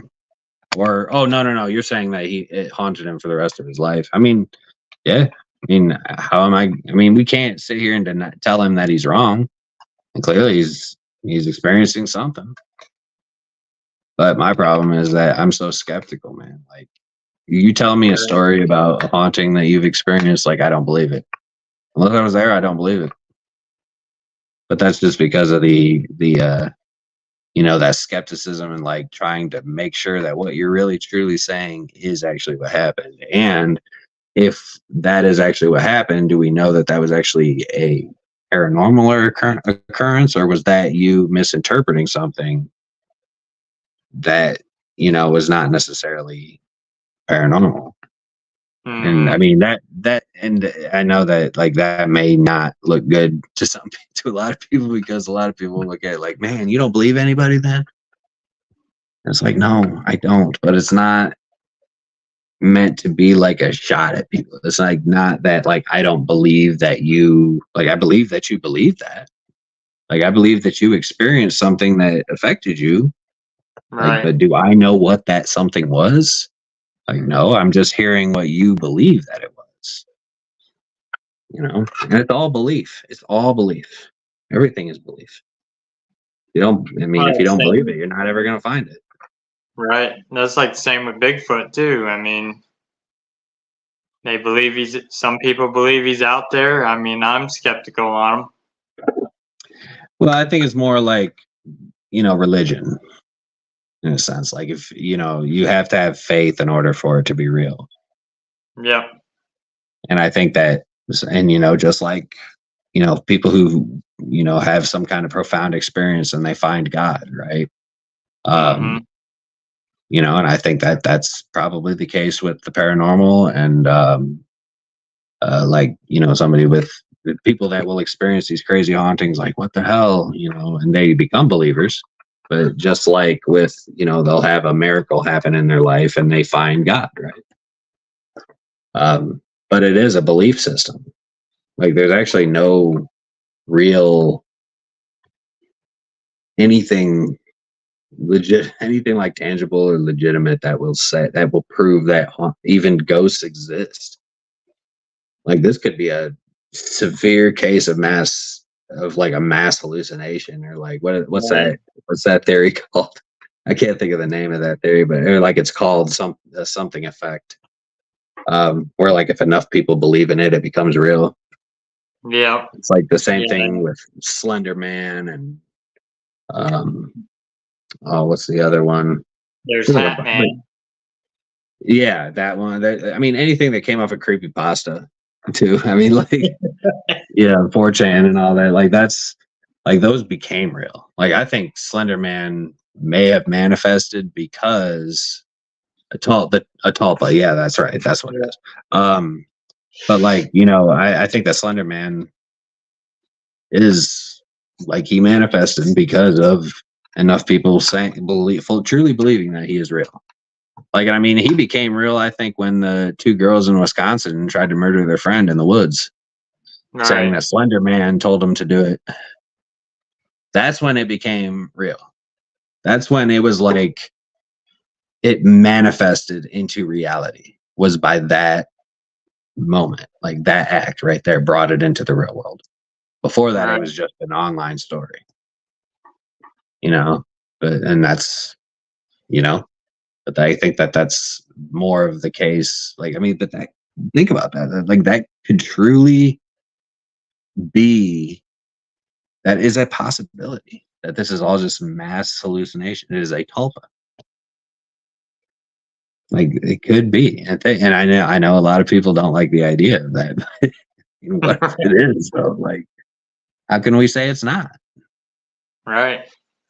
And that's like the ones that take the pictures of stuff and they swear they see something in the picture, but it could just be a plant.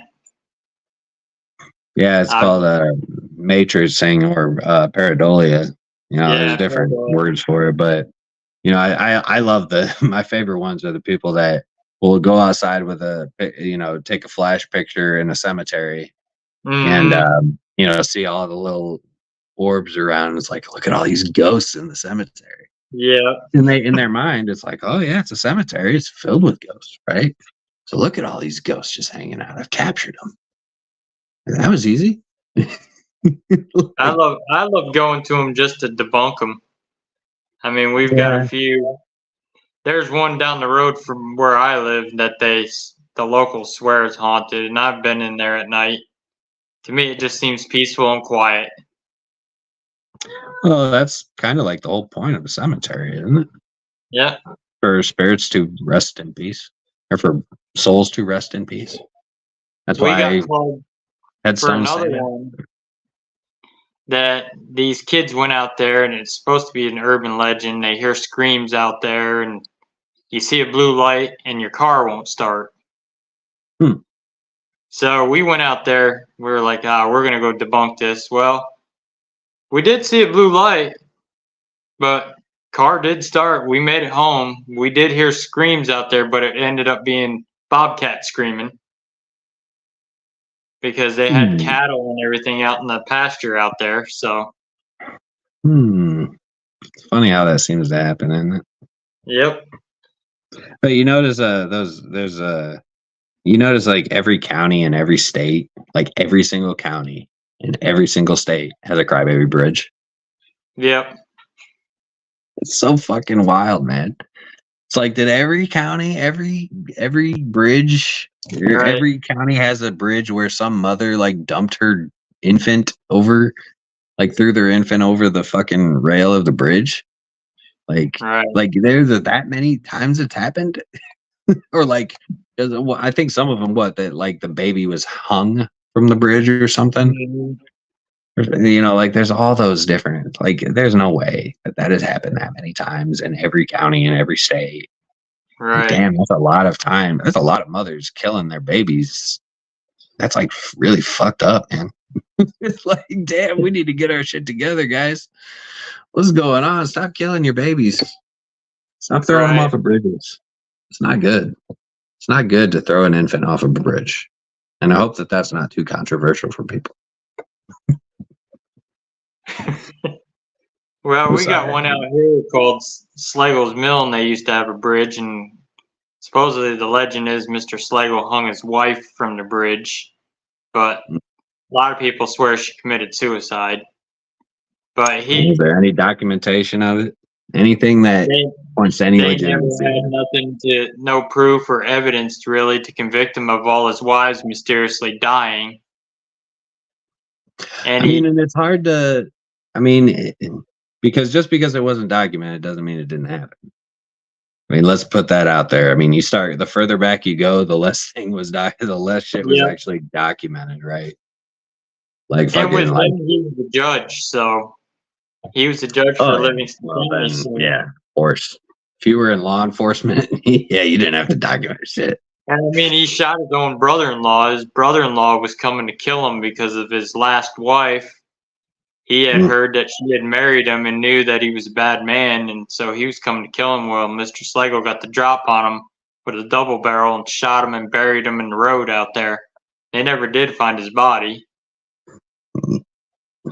Well, it makes you wonder, did he really bury the body out there? Exactly. And there's no Or was it just an documentation urban on that legend? either. Yep. You guys, that game of Telephone, right? That game Telephone, where you tell one person one thing, by the time it gets all the way around circle to back to the person, it's like something completely different than what you originally told them. Well, we did test that theory on an urban legend out at this one cemetery. A buddy of mine swore that there's elementals in it and stuff, so we went out there and we were actually doing an EVP session. We're sitting on the bench in the cemetery. Well, this car pulls in of teenagers. I think they were looking to make out or something. And I said to my buddy, I said, "Hey, you want to have a little fun?" And he says, "Yeah." So we get up off the bench, and here's these two black figures, and we start walking towards the car. They slammed that car in reverse as fast as they could, and they sped out of there. And the next day, my buddy heard through town, "There's two black figures that sit on the bench in the cemetery at night." So, funny story. And then I probably got to get off here, man. It's like 11, but funny story. There's an old hospital in Maysville, Kentucky. It's the Hayeswood Infirmary. And I mean, it's just been sitting there abandoned for decades, right? And so there was a time not too long ago where it was, I mean, all you had to do was step over a fucking 2x4 to get inside. Right. And like before there were new owners and they started cracking down on it. Like groups of teenagers used to fucking break in there all the time. And so there was one time where me and a former teammate of ours, we went in to do some investigating and some exploring, I mean, before I was, when I was young and reckless, right?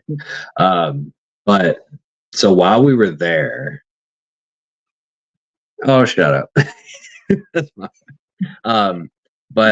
so like me and this girl were in there, just the two of us, and then this group of teens comes in, and we can hear them. They're loud as shit, right? They're laughing, talking to each other. So we hear them coming closer to us, and Lynn and this girl, she's like, "Let's fuck with them." And so she was like, "I'm gonna go running down at him." I was like, "No, hold on, just stay right here, just don't do nothing." And so I had like an all black shirt. I had an all black shirt, black shorts, a backpack, and I had a dust mask on because I mean it was pretty bad in there. And these kids were on the first floor. They were turning and they started coming up a staircase. And at the top of the I was standing at the top of the staircase. I didn't move. I didn't say nothing. I just had my eyes like real wide like this with my dust mask on. And I was just standing there perfectly still. And they turn the corner, they start coming up the staircase, and the girl in the front like looks up, sees me, books it. And then as she starts running away, the other kids are like, "What the hell?" They look up, they see me, and they all start booking it. Right. And so but at the time I had a friend that lived like almost like right across the street from the hospital. And whenever we would go in there to do exploring, like she would sit outside on her front porch there and just hang out. And that way she could tell us if we needed to get out. And, but she said that when they came running out, they like scattered like cockroaches and they like all were like sprinting. And it was just so funny because like I know exactly what you're saying. Like these kids thought they were gonna get a thrill. Well, I gave them the thrill of their life. Right. It's probably an urban legend now. Yeah, now they firmly believe that building is haunted. They went in there and they all saw some doctor standing at the top of the. I mean, I had a dust mask on. I mean, right. You know? I did that at the school I worked at. I silhouetted myself into a wall, and I was wearing a dark shirt. The light was off, and this Oh one man. teacher come walking up the hallway, and the object to look into the dark room. Well, she looked and Right. seen a black figure standing there, and then I stepped out at her. Yeah. Oh man. Good times, man. Those are all fun. It's always fun to do that, like with kids Yeah. especially. But as I get older, I really hope somebody doesn't do it to me. Right. Because I may have an unnatural reflex. Like you pop. Right. I know my wife would do it. My wife had done it. Like somebody popped out of a wardrobe one time in a hotel room at her, and she like smacked him right in the forehead. Like, well, don't do that shit again. Oh man. Well, Oh man, this has been fun. yeah, it was a good show. I thank you for coming on. I thank everybody for joining us. And Yeah, for sure, man. check me No, out I next week. appreciate you having me. Yeah, I Yeah. appreciate you having me, dude. I'll definitely have you on again. No, for sure. Might even let you co-host with me one night. We'll see, man. We'll see what I'm up to. Especially because I co-host the show with KD, Yeah, and with I KD, mean, so. the fact that he gets me to do that is a challenge in itself. That's something to be said because I wasn't gonna do it, and he convinced me to do it. Like he's like, man, I want to do this, but like, I need a co-host. All right, all right. I got other things I worry about, man. So I just do it for Right. him. But yeah, man, I'll come back on for sure. Yeah, definitely. I'll have you back on. I've got my guests next week are from Epic VIP Events, Mike Okay. and Sammy Belvor. Oh yeah. Yeah, I don't know who that is, but I'm sure they're they're great big out people. here in Missouri. They do a lot of the haunted events and stuff like that. Oh, okay, cool. Oh yeah. I met those guys at a Paracon, and so I told them I'd bring them on the show. They were supposed to come on tonight, but the ones at the 1889 McIntyre Villa tonight, they're doing a women's event out there tonight. Yep. Well, that's all right, man. I was glad to be able to get the spot, and definitely have to make it work again soon. Oh yeah, we definitely will. We'll have to meet up sometime and do some investigating.